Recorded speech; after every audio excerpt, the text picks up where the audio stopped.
আসসালামু আলাইকুম এভরিওয়ান। আশা করছি সবাই ভালো আছেন। আজকে আমি আপনাদের সাথে ইয়াররিংয়ের একটি টিউটোরিয়াল শেয়ার করতে যাচ্ছি। আশা করি আপনাদের সবার ভালো লাগবে। চলুন দেখে নিই আমাদের কি লাগবে। এখানে আমাদের লাগবে ঝিনুক। আপনারা যে কোনো ধরনের ঝিনুক ইউজ করতে পারেন আপনাদের পছন্দ মতো। আর লাগবে হচ্ছে জাম্প রিং। জাম্প রিং কিন্তু দুই ধরনের হয়, ছোট বড়। আমি বড় সাইজটা নিয়েছি। লাগবে বড়শি হুক। আর লাগবে আমাদের অ্যাক্রিলিক কালার ব্লু কালার, আর হচ্ছে অ্যাক্রিলিক কালার হোয়াইট। আমি এখানে ফেব্রিক কালারটা নিয়েছি। আর লাগবে আমাদের 14 সাইজের ব্রাশ। আর হচ্ছে লাগবে আপনার setting spray, colour setting spray, যাতে কালারটা উঠে না যায় বা হাতে না লাগে। এই তো, চলুন এবার ভিডিও শুরু করি।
আপনারা যখন আমার ভিডিওটি এ পর্যন্ত দেখেছেন, তার মানে অবশ্যই আমার ভিডিওটি আপনাদের কাছে ভালো লেগেছে। আর প্লিজ ভালো লেগে থাকলে লাইক করবেন, একটা কমেন্ট করবেন, আর আমার চ্যানেলটি সাবস্ক্রাইব করবেন। আর যদি পসিবল হয় তাহলে আমার ভিডিওটি শেয়ার করে দিবেন আপনার ফ্রেন্ডদের সাথে। তাহলে ভিডিওতে আবার ফিরে যাই।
আপনারা অবশ্যই পেন্টিং শেষ করে কালার সেটিং যে স্প্রে আছে ক্লিয়ার, ওটা ইউজ করবেন। আমি ইউজ করেছি কিন্তু ভিডিও করতে ভুলে গেছি।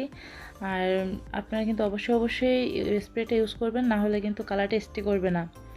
আর আমার ভিডিওটি ভালো লাগলে লাইক করবেন, কমেন্ট করবেন, শেয়ার করবেন, সাবস্ক্রাইব করে পাশে থাকবেন।